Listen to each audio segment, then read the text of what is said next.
Students so ਜਿਹੜੀ ਚੀਜ਼ ਬਾਰੇ ਮੇਨਲੀ ਆਪਾਂ ਇਸ ਚੈਪਟਰ ਦੇ ਵਿੱਚ ਡਿਸਕਸ ਕਰਨਾ ਹੈ that is the hardness of water. So what is this hardness of water? The property of water due to which water does not lather easily with soap and is easily with soap solution. So ਪਾਣੀ ਦੇ ਉਹ ਗੁਣ ਜਿਹਦੇ ਕਰਕੇ ਸਾਬਣ ਦੇ ਨਾਲ ਝੱਗ ਨਹੀਂ ਬਣਾਉਂਦਾ, that is known as the hardness of water, and it is due to bicarbonate, chloride and sulfates of calcium and magnesium present in water. और पानी की हार्डनेस कादे करके हुंदी है, that is due to bicarbonates, chloride and sulfates of calcium and magnesium present in water. So ਪਾਣੀ ਜਿਹੜਾ ਹੈ ਅਸੀਂ ਇਹਨੂੰ ਦੋ ਕੈਟਾਗਰੀ ਦੇ ਵਿੱਚ ਵੰਡਦੇ ਆ. Water has been classified into two categories, soft water and one is the hard water. Soft water, it is the water which readily form lather with the soap. ਪਾਣੀ ਦੀ ਉਹ ਫਾਰਮ ਜਿਹੜੀ ਸਾਬਣ ਦੇ ਨਾਲ ਸੌਖੇ ਤਰੀਕੇ ਨਾਲ ਝੱਗ ਬਣਾ ਦੇਵੇ, ਸੌਫਟ ਵਾਟਰ. ਜਿਸ ਤਰ੍ਹਾਂ ਰੇਨ ਵਾਟਰ ਹੋਇਆ, ਡਿਸਟਿਲਡ ਵਾਟਰ ਹੋਇਆ, ਡੀਮਿਨਰਲਾਈਜ਼ਡ ਵਾਟਰ ਹੋਇਆ, all these are the forms of soft water. Next is the hard water. It is the water which does not lather with soap easily. ਔਰ ਪਾਣੀ ਦੀ ਉਹ ਫਾਰਮ ਜਿਹੜੀ ਕਿ ਸਾਬਣ ਨਾਲ ਝੱਗ ਨਾ ਬਣਾਵੇ, ਉਸ ਤਰ੍ਹਾਂ ਦੇ ਪਾਣੀ ਨੂੰ ਅਸੀਂ ਕਹਿੰਦੇ ਹਾਂ ਹਾਰਡ ਵਾਟਰ. ਜਿਸ ਤਰ੍ਹਾਂ ਸੀ ਵਾਟਰ ਹੋਇਆ, ਵੈਲ ਵਾਟਰ ਹੋਇਆ, ਰਿਵਰ ਵਾਟਰ ਹੋਇਆ, ਟੈਪ ਵਾਟਰ ਹੋਇਆ, all these are the forms of hard water. ਅੱਗੇ ਉਹਨੇ ਸਾਨੂੰ ਕੁਐਸਚਨ ਪੁੱਛਿਆ, why hard water does not form lather with soap ਰੈਡਲੀ.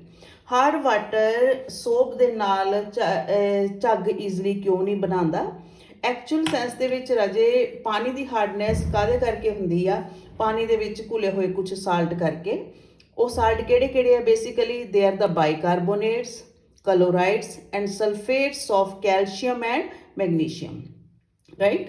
Actually ਜਦੋਂ ਅਸੀਂ ਸਾਬਣ ਨੂੰ ਪਾਣੀ ਦੇ ਵਿੱਚ ਘੋਲਦੇ ਹਾਂ, ਹਾਰਡ ਵਾਟਰ ਦੇ ਵਿੱਚ ਘੋਲਦੇ ਹਾਂ, ਉਹ ਜਿਹੜਾ ਸਾਡਾ ਸਾਬਣ ਜਿਹੜਾ ਹੈ, ਜਿਹੜਾ ਕਿ actually sodium soap of higher fatty acid ਹੁੰਦਾ ਹੈ ਔਰ sodium salt of higher fatty acid ਹੁੰਦਾ, ਉਹ ਪਾਣੀ ਦੇ ਵਿੱਚ ਜਦੋਂ ਅਸੀਂ ਉਹਨੂੰ ਘੋਲਦੇ ਹਾਂ, ਉਹ soap calcium salt of higher fatty acid 'ਚ ਚੇਂਜ ਹੋ ਜਾਂਦਾ. ਮਤਲਬ ਜਿਹੜਾ ਸਾਡਾ ਸੋਡੀਅਮ ਸੋਪ ਹੁੰਦਾ ਉਹ ਕਾਹਦੇ 'ਚ ਚੇਂਜ ਹੋ ਜਾਂਦਾ? ਕੈਲਸ਼ੀਅਮ ਤੇ ਮੈਗਨੀਸ਼ੀਅਮ ਸੋਪ ਦੇ ਵਿੱਚ. ਜਿਹੜਾ ਸੋਡੀਅਮ ਸੋਪ ਹੈ it is soluble in water, ਲੇਕਿਨ ਜਿਹੜੇ ਸਾਡੇ ਕੋਲ ਕੈਲਸ਼ੀਅਮ ਤੇ ਮੈਗਨੀਸ਼ੀਅਮ ਦੇ ਸੋਪ ਹੈ ਦੇ ਆਰ ਇਨਸੋਲੂਬਲ ਇਨ ਵਾਟਰ. ਔਰ ਪਾਣੀ ਦੇ ਵਿੱਚ ਅਘੁਲਨਸ਼ੀਲ ਹੋਣ ਕਰਕੇ ਇਹ ਜਿਹੜੇ ਸੋਪ ਹੈ ਸਾਡੇ ਕੋਲ ਫੋਮ ਨਹੀਂ ਬਣਾਉਂਦੇ, ਲੈਦਰ ਨਹੀਂ ਬਣਾਉਂਦੇ, ਬਲਕਿ ਉਹਦੀ ਜਗ੍ਹਾ 'ਤੇ ਸਾਡੇ ਕੋਲ ਕੀ ਬਣ ਜਾਂਦੀ ਹੈ? ਉਹਦੇ 'ਤੇ ਇਹ ਸਾਡੇ ਕੋਲ ਪ੍ਰੈਸਿਪਟੇਟਸ ਬਣ ਜਾਂਦੇ ਆ ਕੈਲਸ਼ੀਅਮ ਤੇ ਮੈਗਨੀਸ਼ੀਅਮ ਸੋਪ ਦੇ. ਔਰ ਉਹ ਜਿਹੜੇ ਪ੍ਰੈਸਿਪਟੇਟਸ ਹੈ ਬਣਨ ਕਰਕੇ ਜਿਹੜਾ ਕੱਪੜਾ ਹੈ ਸਾਫ਼ ਨਹੀਂ ਹੁੰਦਾ ਔਰ ਜਿਹੜਾ ਸਾਬਣ ਹੈ ਉਹ ਝੱਗ ਨਹੀਂ ਦਿੰਦਾ. ਇਸ ਕਰਕੇ ਜਦੋਂ ਅਸੀਂ ਹਾਰਡ ਵਾਟਰ ਦੇ ਨਾਲ ਸੋਪ ਨੂੰ ਯੂਜ਼ ਕਰਦੇ ਆ ਤਾਂ ਸੋਪ ਦੀ ਕਾਫੀ ਜ਼ਿਆਦਾ ਵੇਸਟੇਜ ਹੁੰਦੀ ਆ. ਸੋ ਇੱਕ action of soap with hard water, this question is very very important. Soap ਜਿਹੜਾ ਹਾਰਡ ਵਾਟਰ ਦੇ ਨਾਲ ਕਿਸ ਤਰੀਕੇ ਦੇ ਨਾਲ ਸਾਡੇ ਕੋਲ ਰਿਐਕਟ ਕਰਦਾ ਹੈ? ਸੋ ਜਿਸ ਤਰ੍ਹਾਂ ਮੈਂ ਪਹਿਲਾਂ ਦੱਸਿਆ ਕਿ ਜਦੋਂ ਅਸੀਂ ਹਾਰਡ ਵਾਟਰ ਦੇ ਨਾਲ ਸੋਪ ਨੂੰ ਰਿਐਕਟ ਕਰਦੇ ਹਾਂ, ਜਿਹੜਾ ਸੋਪ ਹੈ ਉਹ ਕੈਲਸ਼ੀਅਮ ਸੋਪ ਜਾਂ ਮੈਗਨੀਸ਼ੀਅਮ ਸੋਪ ਦੇ ਵਿੱਚ ਚੇਂਜ ਹੋ ਜਾਂਦਾ. ਸੋ soap are water soluble sodium or potassium salts of higher fatty acid with formula NaX. So NaX ਮੈਂ ਤਾਂ ਜਨਰਲ ਫਾਰਮੂਲਾ ਲਿੱਤਾ ਜਿੱਥੇ ਐਕਸ ਸਾਡੇ ਕੋਲ ਕੀ ਆ? ਹਾਇਰ ਫੈਟੀ ਐਸਿਡ ਹੈ. ਜਿਸ ਤਰ੍ਹਾਂ C15H31CO, this is palmitate acid. C17H33, this is oleate acid and this is stearate acid. So ਇਹਦੇ ਕੇਸ ਦੇ ਵਿੱਚ ਸਾਡੇ ਕੋਲ ਜਿਹੜਾ ਸੋਪ ਹੈ, ਸੋਪ ਦਾ ਜਨਰਲ ਫਾਰਮੂਲਾ ਅਸੀਂ ਲਿੱਤਾ ਹੋਇਆ. ਸੋ ਸੋਪ ਨੂੰ ਅਸੀਂ when soap is added to the water, the sodium ions are replaced by calcium and magnesium ion present in hard water form the calcium and magnesium salts of acids, right? So which get precipitated. So ਇਹ soap ਦਾ action ਸਾਡੇ ਕੋਲ ਦੱਸਿਆ ਹੋਇਆ hard water ਦੇ ਨਾਲ. ਮੰਨ ਲਓ ਰਾਜੇ ਆ ਸਾਡੇ ਕੋਲ ਸੋਪ ਹੈ NaX. This is the general formula of soap, right. ਜਦੋਂ ਅਸੀਂ ਪਾਣੀ ਦੇ ਵਿੱਚ ਪਾਣੀ ਦੇ ਨਾਲ ਇਹਨੂੰ ਟਰੀਟ ਕੀਤਾ, ਪਾਣੀ ਦੇ ਵਿੱਚ ਕਿਹੜੇ ਆਇਨ ਹੈਗੇ ਆ? Calcium. They are hard water ਦੇ ਵਿੱਚ, ਰਾਈਟ. ਸੋ ਸਾਡੇ ਕੋਲ ਸੋਪ ਕਾਹਦੇ 'ਚ ਚੇਂਜ ਹੋ ਜਾਂਦਾ? दैट इज सोडियम सोप ਜਿਹੜਾ ਕਿ ਵਾਟਰ ਸੋਲੂਬਲ ਸੀ ਉਹ ਕਾਹਦੇ 'ਚ ਚੇਂਜ ਹੋ ਜਾਂਦਾ ਕੈਲਸ਼ੀਅਮ ਸੋਪ ਦੇ ਵਿੱਚ दैट इज CaX2 ਔਰ ਕੈਲਸ਼ੀਅਮ ਸੋਪ ਜਿਹੜਾ ਇਟ ਇਜ਼ ਇਨਸੋਲੂਬਲ ਇਨ ਵਾਟਰ ਪਾਣੀ 'ਚ ਇਨਸੋਲੂਬਲ ਹੋਣ ਕਰਕੇ ਇਹ ਸਾਬਣ ਦੇ ਨਾਲ ਜਿਹੜਾ ਪਾਣੀ ਹੈ ਦੇ ਨਾਲ ਇਹ ਵਾਲਾ ਸੋਪ ਝੱਗ ਨਹੀਂ ਬਣਾਉਂਦਾ ਔਰ ਝੱਗ ਨਾ ਬਣਨ ਕਰਕੇ ਜਿਹੜਾ ਸਾਡੇ ਕੋਲ ਸੋਪ ਦੀ ਡਰਟ ਰਿਮੂਵਿੰਗ ਪ੍ਰੋਪਰਟੀ ਆ ਉਹ ਖਤਮ ਹੋ ਜਾਂਦੀ ਹੈ ਸੋ ਇਹਦੇ ਨਾਲ so this is the general reaction ਮੈਂ ਦੱਸਿਆ ਹੋਇਆ ਕਿ ਕਿਸ ਤਰੀਕੇ ਦੇ ਨਾਲ ਜਿਹੜੇ ਸਾਡੇ ਕੋਲ ਹਾਰਡ ਵਾਟਰ ਹੈ ਸੋਪ ਦੇ ਨਾਲ ਰਿਐਕਟ ਕਰਦਾ ਹੈ ਐਕਚੁਅਲੀ ਹੁੰਦਾ ਕੀ ਹੈ ਕਿ ਜਿਹੜਾ ਹਾਰਡ ਵਾਟਰ ਦੇ ਵਿੱਚ ਕੈਲਸ਼ੀਅਮ ਜਾਂ ਮੈਗਨੀਸ਼ੀਅਮ ਆਇਨ ਹੈ ਰਾਈਟ ਉਹ ਸਾਡੇ ਕੋਲ ਸੋਡੀਅਮ ਸੋਪ ਦੇ ਨਾਲ ਰਿਐਕਟ ਕਰਕੇ ਜਿਹੜਾ ਸੋਡੀਅਮ ਸੋਪ ਹੈ it is water soluble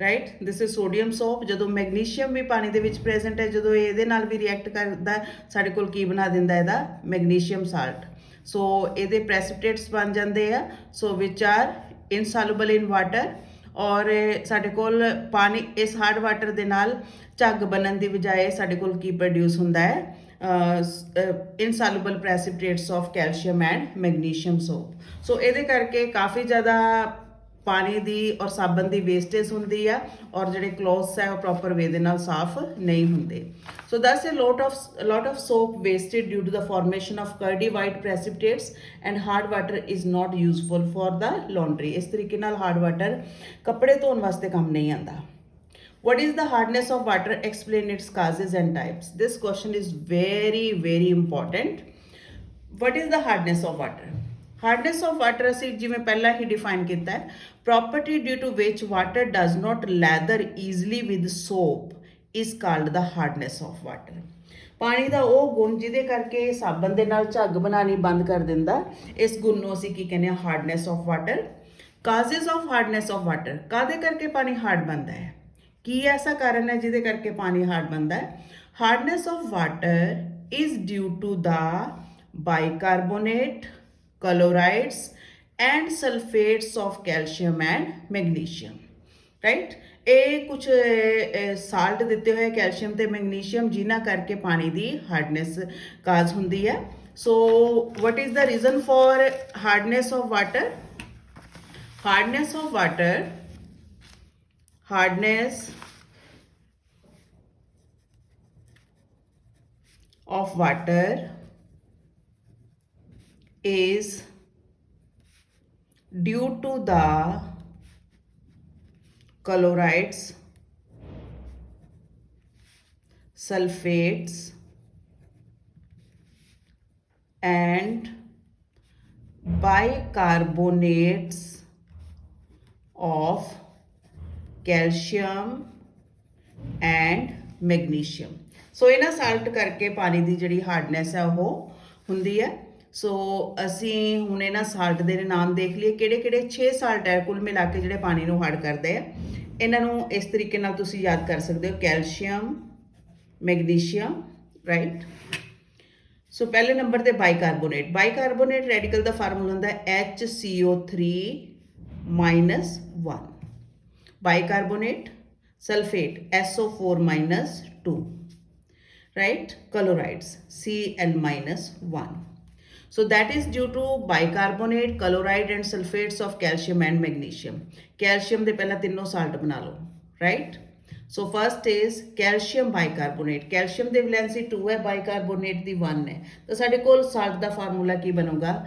CaHCO3 bracket ਪਾ ਕੇ 2 this salt is known as calcium bicarbonate and this radical is sulfate ਇਹਦੀ ਵੀ ਵੈਲੈਂਸੀ 2 ਇਹਦੀ ਵੀ ਵੈਲੈਂਸੀ 2 ਕੈਂਸਲ ਹੋ ਜਾਣਾ ਦੋਨਾਂ ਨੇ ਸਾਡੇ ਕੋਲ ਸਾਲਟ ਦਾ ਫਾਰਮੂਲਾ ਕੀ ਬਣਨਾ CaSO4 so this salt is calcium sulfate now calcium chloride ਇਹਦੀ ਵੈਲੈਂਸੀ 2 ਇਹਦੀ 1 so salt the formula CaCl2 this is calcium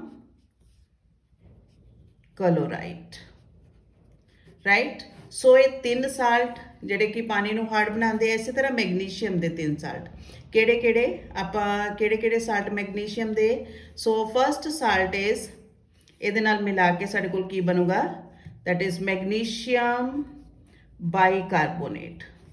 उसी तरह formula, this salt is magnesium bicarbonate.